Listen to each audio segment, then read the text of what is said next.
Hello everybody, it's Dr. Stuart A. Swerdlow. And Janet Diane Moya Swerdlow. And this is the Expansions News Podcast for the very middle of February 2019. And as you see, we have some visitors. Well, they're not visitors, they live here. But they are a little bit interested in being on camera. Yeah. Anyway, to some very, very important news.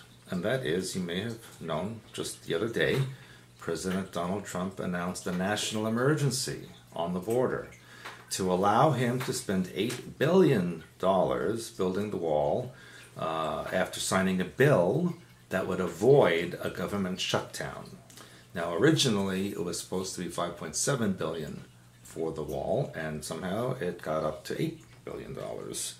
Anyway, answering the question on everyone's mind, even before reporters had a chance to ask, the president acknowledged that his national emergency would end up in court before the Ninth Circuit and eventually wind up in the Supreme Court, where he said he would win. And he said also, and it's true, that the national emergency has been used many times by past presidents. And in fact, the National Emergency Act was created in 1976, and since then it's been used 58 times. The White House confirmed that the president will sign a bipartisan spending deal to avoid another government shutdown, but will declare the national emergency in an effort to produce the funds for the border wall. I'll get to that in a moment. And Nancy Pelosi, of course, was very upset about it, and she called it, quote, end run around the will of the people. And she said that the Democrats will review their options and will be prepared to respond appropriately to it. And Pelosi even said that it was going to be funding, including, according to the bill that was passed to stop the shutdown, there was $1.4 billion for border fencing, not a wall, but fencing. So, excuse me, am I in your way? So, where is the $8 billion coming from? Well, according to the White House, $1.4 billion comes from Homeland Security Appropriations Bill, $600 million from the Treasury Department Drug Forfeiture Fund, $2.5 billion from the Defense Department's Drug Interdiction Program, and $3.5 billion from the Defense Department's military construction budget. And all of this money is money that is not used for the original appropriation of those particular items. And so by law, by declaring a national emergency, President Trump is allowed to use these excess funds for whatever purposes he has in mind. I would think that maybe he would give us some to maybe fix up the house a little bit. That'd be nice. That's kind of a national emergency. What about putting it like toward the national debt kind of thing? That's like, that's like putting a bucket of water to put out a fire at the Empire State Building. It's ridiculous. Anyway, what I found almost comical, Senate Minority Leader Charles Schumer, he's Nancy Pelosi's attached to the hip guy, he blasted the move, declaring a national emergency is a lawless act. And he said for the president to declare an emergency now would be an unprecedented subversion of Congress's constitutional prerogative. A lot of fancy words that don't mean anything. And by the way, it is there is no precedent because no one ever did it to build a wall before. So if the Democrats were in power, we would probably be in a nuclear war anyway right now. And I would ask Representative Schumer and Nancy Pelosi, do any illegal immigrants live in their neighborhoods? And if they did, what would they think about that? Maybe they would invite them in. Right, yeah, to clean. You could clean my house. Anyway, I'm going to make a statement and say that the border issue is more than just a wall. And it has to do, and if you had listened to President Trump's speech at the border when he was in El Paso, and what does El Paso mean in Spanish? It means the passageway or a portal. And President Trump was very clear when he said, and listen to the speech, go back and review it. He says that there were portals along the border for illegal aliens or aliens to get in. And we know that the wall has nothing to really do with illegal aliens or immigration. It has to do with an invasion force that may not even be from this world. But of course, he can't say that publicly. Now, let's go to another controversial figure, what they call left-wing billionaire George Soros. And he had a warning for Europe. He actually stated it. Yes. He said that there was a sleeping pro-European majority ahead of the European Parliament elections in May, and that Europe needs to wake up before it's too late, before the nationalist parties take control. He says, and I quote, "Europe is sleepwalking into oblivion, and the people of Europe need to wake up before it's too late." Guess what, Georgie? It's already too late. And good that it is. And he said that the nationalists and right-wing parties are on the rise in Europe. And this is setting off alarm bells for him.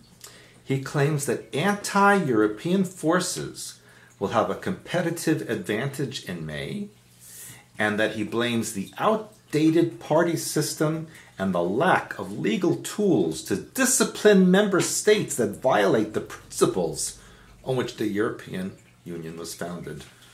Well, the European Union was founded on dictatorship principles, so very good that they're violating those rules. I'm very happy for them.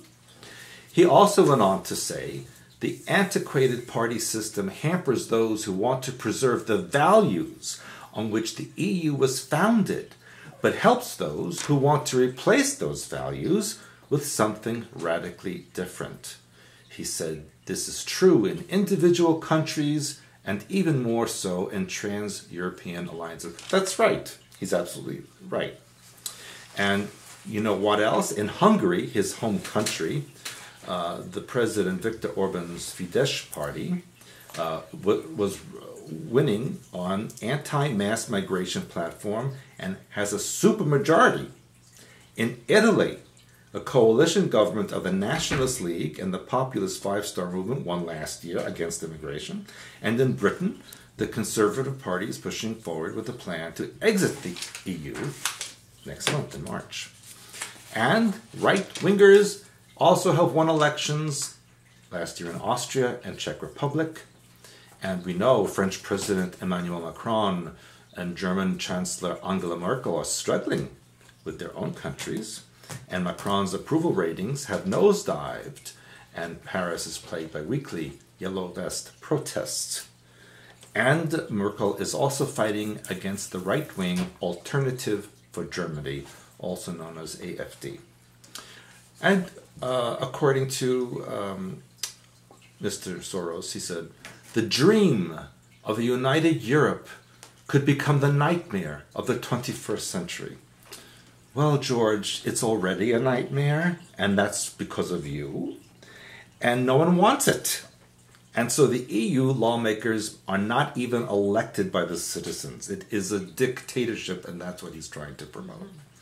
Now, speaking of the EU, which is the people are fed up with open borders and crime and terrorism and cultural clashes, a growing number of Europeans are beginning to assert a Trump-style nationalism, pushing against the EU elite and their quest for a superstate. And the EU elite are becoming much more forceful about their global agenda. And do you know what Angela Merkel recently said in an interview or a speech? She said, and I quote, "Nation-states must today be prepared to give up their sovereignty." She added that leaders in individual European countries should not be listening to their own people when it comes to the discussions about mass migration, open borders, and even sovereignties. Oh, Angela, your father Adolf would be so proud of you, really. But in Germany, there's a rise in crime due to the number of young male migrants from Muslim countries. In once peaceful Sweden, which has taken in scores of migrants, shootings have become so common they don't even make the news anymore. And, like Germany, crime has been linked to the rise in migrants. Sexual assaults, rapes, and similar crimes caused by migrants are rising in Sweden. Also neighboring Finland, which is hard to believe, it was like the most boring country ever. And even the EU capital country of Belgium, which my friends, they refer to as Belgistan, the latter of which, Belgium, little Belgium, has the third highest Muslim population in Europe and the third highest sexual violence rate. Correlation there. Europe, not European nations, must be stronger and win more sovereignty, according to Macron. And, he says, EU members must give up their national sovereignty to Brussels, and foreign affairs, migration, and development as well. And there's just one problem, though, with Mr. Macron's and Merkel's idea, is that Europeans are rebelling and they don't want it. So I give many thanks to the Eastern European and Slavic people who always refused this nonsense being imposed on them, and now it has spilled over to Western Europe. So good for you, Slavic people. But it's interesting because the leaders are saying to do one thing and all the people don't want it. Duh! So what's going to happen? That's what the EU is about. Nobody wants it. I worked in the EU for how many years? Nobody wants it. They hate each other. So let alone the migrants. They hate each other. The French hate the Italians, and the Polish hate the Germans, and the British hate everybody. Hello? That's an EU? That's a nothing. That's bullcrap. So what's going to happen? What's going to happen is the end of the EU. And good riddance. It shouldn't be like that. And Germany again, lovely Germany. Guess what they did? Their foreign ministry has been slammed by the U.S. ambassador after it emerged that diplomats in Berlin celebrated the 40th anniversary of the Iranian Islamic Revolution, which called for the destruction of the United States and Israel. And they went to a party celebrating. Lovely Germany. Again, Adolf would just be wiping tears from his eyes. And Niels Ahnen, a minister of state in Germany's foreign ministry and an official from the Iran desk at the ministry, attended the pro-Mullah regime event at the Iranian embassy in Berlin earlier this week. And according to the U.S. ambassador to Germany, he said, "No one should confuse the desire to have a dialogue with a celebration marking 40 years of brutality. This sends a troubling, mixed message." No, it sends a very direct message that Germany is effed up. Seriously. That whole German government needs to be wiped out. Gone. I don't mean killed. They need to be removed and replaced. And so while Germany's government celebrated the Iranian regime's revolution, the Islamic Republic's president, Hassan Rouhani, addressed a rally at Tehran's Freedom Square and said that Iran will continue to expand its missile program, while around him were banners reading "Death to America" and "Death to Israel," and 40 years of challenge, 40 years of U.S. defeats. Germany has become horrid, and there is no more Germany. There is no more Deutschland. Now, let's go to South America, another lovely land. And you know that Maduro, the current fake president of Venezuela who destroyed the country, is refusing to give up his spot to Juan Guaido, who is the new president.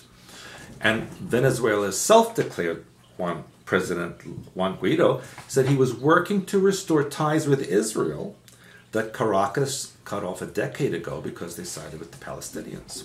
And he said, "I am very happy to report that the process of stabilizing relations with Israel is at its height." So, very interesting. Central and South American countries are very much going towards Israeli connections, as they used to be. He said, "A formal announcement on reestablishing ties and opening a new Venezuelan embassy in Israel would come at the proper time." And Maduro's predecessor, Hugo Chavez shunned Israel in 2008 and 9 because of the Gaza war and sided with the Palestinians and with Iran. And Israeli leaders said Caracas's posture, because of this, made many Venezuelan Jews leave. But Guaido said, the Jewish community is very active and prosperous, one which has contributed greatly to our society. He doesn't want the Jews to leave Venezuela. But what we found out just recently is that President, or the so-called President Maduro, is in secret meetings with the United States to allow him to exit without being assassinated. I say, let him live in Iran and see how he likes it. He should have a very nice time in Iran with his family. Now, going to some very disturbing news on global warming, because you know how the Earth is heating up and everything? Well, Hawaii had a strong storm with snow. Hawaii and snow. And according to officials there, the Palepole Springs State Recreation Area on the island of Maui is likely the first of any state park to have snow. Palepole is located at an altitude of 6,200 feet, or about 2,000 meters, and the snow is possibly the lowest elevation ever recorded in the state.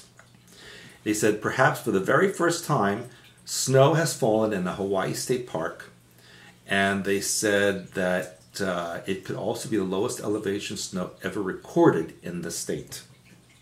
Does that sound like global warming? Mm-hmm. Snow at low elevation in Hawaii? Well, there's snow everywhere right now. Well, guess where you're in your homeland. Yeah, I know. Schools and universities were closed across Washington state this week as winter storms continue to pummel the Northwest. Seattle's metro area has been hit by 3 snowstorms in February, making it the snowiest month in Seattle in more than 50 years, since you were a fetus. Yeah. Yes, and then one more geological news. You know, Yellowstone volcano has erupted 3 times in history: 2.1 million years ago, 1.2 million years ago, and 640,000 years. You remember that last one? I think you were around that time. Mm-hmm. And they said that should an earthquake occur now, it would take less than 2 weeks before a catastrophic reaction event with the potential to wipe out 3/4 of the U.S. is triggered. And because they're monitoring a large area of molten rock which is rising up. And furthermore, they said that following an eruption, an enormous pyroclastic flow would blast its way across the park. Mixture of ash, lava, and superheated gas exceeding temperatures of 1,000 centigrade and moving at 300 miles per hour or 500 kilometers per hour. And they said it would spread more than 100 miles out of Yellowstone, burying states like Wyoming, Montana, Idaho, and Colorado in 3 feet of life-extinguishing volcanic ash. You had that happen to you in Oregon. Yes. Mm-hmm. There are many places that it took them several years to dig out of. Mm-hmm. We have in our cabinet right here ash cups. Well, pottery that was glazed with ash. Mm-hmm. So if you live in those states that I just mentioned, Wyoming, Montana, Idaho, Colorado, get out ASAP, because there will be no warning when that comes. You cannot run 300 miles per hour from that blast. Just a quick side note here that I will state. YouTube has taken down the channels of anyone who is conspiracy. And censorship in the United States has now become rampant. There's no more freedom of speech. And so I just warn that YouTube can take anyone down at any time. No reason given. Well, and like what I've noticed with our channel, we have like close to 20,000 subscribers, but we only have usually around 2,000 views, maybe. Because they block the access. And we used to have easily between 5,000 to 8,000 views. So they're also, because we get people writing in and saying, well, you must not be real because your channel's still there. Right. Yeah, it's like people who are upset that I'm still alive. Right. So that must be a part of the bad people. I'm alive. Exactly. So that's what I said, and the best thing you can do is like, comment, subscribe, and share. And I know they've told us that if you try to hit the button that lets people know, I think it's a bell, that they can't do that. So people don't know then when we post a video even. And so people will write and say, oh, we found you guys after all this time. Where have you been? We say, well, we've been here. It's just, we're a little harder to find, but we're still here. Right? Okay, and then I just have a couple of quick stories. Okay. The first one has to do with the Army buying almost $40 million worth of pocket-sized drones from FLIR, Black Hornet Personal Reconnaissance Systems, or PRS. And these resemble tiny helicopters. Oh, cute. Yeah, and they fly almost silently, which allows soldiers then in the field to send them out, and they can look around corners or in urban areas and see what's going on. Enemies' houses and see them. Yeah. And it says the Army's been working on this for a long time. And of course, if they're telling you this is what they have, I don't know why. Listen, exactly. I know that they have drones the size of a fly that look like a fly. Drones the size of less than a cell. They fly in your house and you think it's a bug and it's not. Yeah, so a lot of things go on. Anyway, these ones are telling us about can fly up to 25 minutes, transmit live video and still images from 2 kilometers away. So, and then speaking of global warming, or climate change, I guess as they're calling it now, I kind of got a kick out of this story. This is my last one. This is about thousands of children in the UK that staged a walkout to protest climate change. Now, this isn't going to happen unless they're organized. Really? Because kids couldn't give a damn. Right. So, anyway, last week, apparently, the children, and then it said, and their parents, so again, somebody has to organize all these people. They were singing songs, holding hands, and I guess they walked out of school because they want to protest climate change. So when they asked an 8-year-old boy what he thought the world would be like when he was older, he replied, burning. Yeah, the kid's brilliant. Well, he's British. What do you expect? Yeah. So apparently this was inspired, they say, by a Swedish teenager, Greta Thunberg, who protests every Friday outside Sweden's parliament to urge leaders to tackle climate change. Now, the interesting thing is, like, if I went and stood every week outside of, some government building, people aren't going to notice. Yeah, other than that, they'd say, oh, what are you doing? You're terrorists, and that's it. Right. So all this is staged. I will let you know, and it all has to do with programming the youth. That's right. Now, they said the British teenagers filled the streets outside the Houses of Parliament with hand-painted placards reading, "There is no planet B." And you know what? Do you think anybody inside the parliament even give a damn or looked at them? Well, let's listen to what I have to say, and then you'll find out. Because it's interesting that by mid-afternoon, the protests became chaotic. Teenage girls ran topless through Westminster with slogans inked across their skin. I bet they looked then. Then others smashed up signs, and groups of students drank and danced across the Parliament Square lawn. Now, this sounds like people who are really interested in a change, right? Sounds to me like I believe what they say. They want a day off of school. And so somebody organized them. Typical British. Get drunk and get naked. There's a driver of a bus who pulled up to Parliament Square, and when he did, the teenagers stormed the bus. Young men climbed up on top of the roof where they drank champagne. Now, where do these young people get champagne? Seriously. So they should have all been arrested. It's all organized. So there are a lot of different examples. But then it goes on to say that the protest triggered a political row with the politicians because they were divided over whether the school children should be allowed to take time off of school to protest against climate change. So, this is something really great to debate. It was probably freezing cold outside, too. And while they were naked, I don't know. Anyway, so the government called the children skipping school truancy. It is. Okay, Labour leader Jeremy Corbyn said it was inspiring to see them make their voice heard. Of course, because he's a moron. And the pupils were chanting his name throughout the day. So let's figure out who organized it. And then Carolyn Fairbairn, who's the Director General of the CBI, said that she supported the protest but hoped they wouldn't do it every Friday. You shall not have it. And she said this is an issue that really matters. It's going to be the next generation that helps fix it, and you have to stand up there with what you believe is really great. You know what they should protest? What? Prince Philip driving. That's what they should be protesting. And the royal family. Yeah. So, but point being is, this is all organized. And when they're telling them it's the next generation, when I was in school, it was going to be up to our generation to fix it. So this is the same program that they've used on all our youth like forever. Oh, it's just they're directing them one way or another.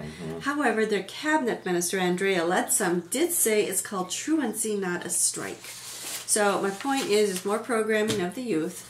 And this climate change stuff is crazy. In fact, some of your news that you had talked about climate change in Montreal, they also had They had like the worst snowstorm ever. Yes, and I've been posting on my Facebook page. I don't know if you've put much up on yours, but on mine, all these places all over the world who are getting snow. Las Vegas had snow. Yes. So all these places that never get snow, that have snow. So it's all crazy, and it's all designed to make you crazy. That's why I can't even shovel our dog poop because it's frozen to the ground. Yeah. So anyway, I just wanted to tell you, I'm just going to show you this big stack of books. This isn't even all of them. So here's things you can use that will not make you crazy. You know what you should do? You should get naked and drunk and then show the books. Now you do that. And then scream my name. Yeah, you do that. Okay? You get naked and drunk and then scream your name. Okay. Yeah. Okay. So anyway, so these are all the books that will help you get control of your own mind so other people don't control it for you. You want to remember Stuart will be in Quito. I will? You will. Oh. And actually, just not very... No, well, first I have to go to New York, briefly. Yeah. And then to Mexico, and then to Quito. I see. Yeah. But don't forget the webinars. Yeah, webinars, well, they will be starting up, this session will be finishing up here in another couple of weeks.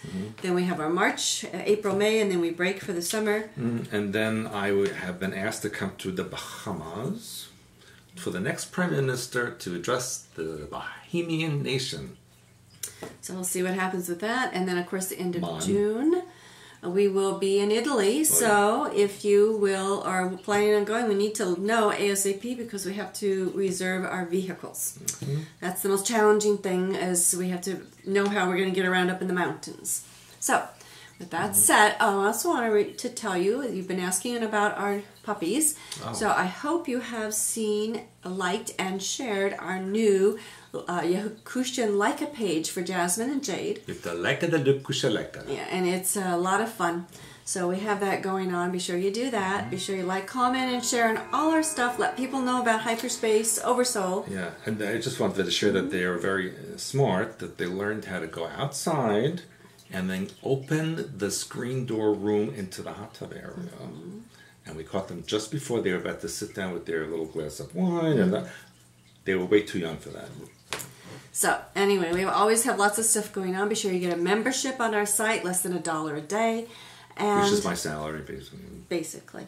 So anyway, we appreciate your interest, and thanks for all your kind comments, and we will see you again. Bye for now. Bye. Bye.